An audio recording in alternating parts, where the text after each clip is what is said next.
Čaute karavanisti. Za mnou je plus minus dvojročný Hymer, ktorý mal problém s dobíjaním. Bol aj teda v značkovom servise, v autorizovanom, a teda nejaké 2-3 hoďky hľadali a nenašli, vyskúšali čo vedeli a teda bez výsledku. Behom nejakých 15 minút sme mali zhruba aj nejakú tú prvotnú závadu, alebo teda myšlienku, že čo by to mohlo byť. Ďalej vo videu uvidíte, že čo tam bolo a čo sa mohlo udiať. Poviem toľko, že tento pekný Hymer skoro nebol. Keby to išlo samozrejme do extrému, ale elektronika je tam taká, aká je, takže táto zachránila. Relatívne nové auto, asi dvojročné. A je tu problém s dobíjaním, a teda booster hádže do núdzáku. A pravdepodobný problém zatiaľ teda je v tom, že je tu síce poistka, čo je super, aj na správnom mieste, čo najbližšie k baterke, ale je to všetko zohriaté po, ja neviem, asi 10 minút to bolo naštartované, 3 alebo 4 krát to hodilo do núdzáku, čiže vyplo booster a poistka je teraz na dotyk, má povedzme nejakých možno 45 stupňov. A keď som to testoval prvýkrát, tak som ju asi po 15 minútach, 20 nedokázal udržať, čiže tesne pred nejakým možným požiarom. Takže uvidíme, že čo tam bude v realite. Táto poistka, ktorá ide v podstate od boostera,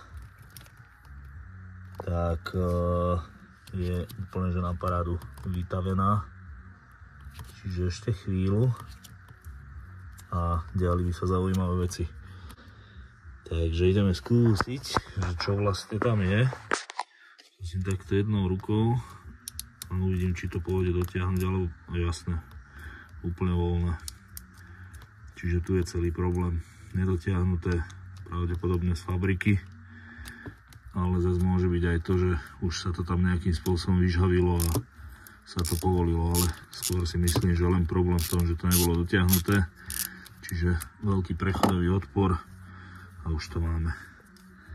Takže tu vymením celé púzdro, skontrolujem kábel, či náhodou nie je tuto nejaký problém a vymení sa aj poistka a možno aj očko. Toto je kontakt, ktorý nemal problém. Toto je kontakt, ktorý problém mal. Pravdepodobne už aj vidím ten problém, ktorý vznikol. A to problém je v tom, že táto bužírka, ktorá síce tam je ako bužírka, wow, super, ale ona je príliš dlhá. Vlastne nedovolila dosadnúť tomuto kontaktu celoplošne, ale tuto vlastne vznikla medzera, zhruba takáto, možno viac než milimetrová. Toto je aj vidieť, že vlastne toto vyžhavilo do tohoto púzdra. Toto bolo celé žeravé, čiže tuto vytvorilo túto otlačku a vlastne ono to nesedelo, ono to sedelo možno len tuto na tejto časti.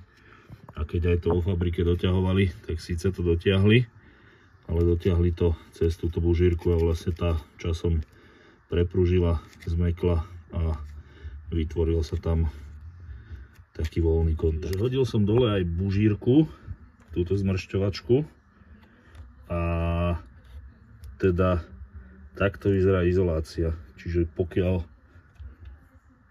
si vieme predstaviť, že akú má tepelnú odolnosť táto bužírka, tak na základe toho vieme skonštatovať, že tu muselo byť neskutočne teplo, keď sa takto dokázala zdeformovať a prehriať táto bužírka.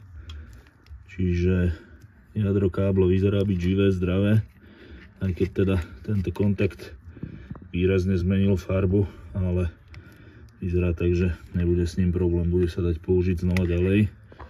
Vymenené púzdro, vymenená poistka, skontrolovaný kontakt, dotiahnuté na moment, ktorý tam má byť, a idem to zložiť a vyskúšať. Pravdepodobne bude celý problém asi odstránený, vyriešený.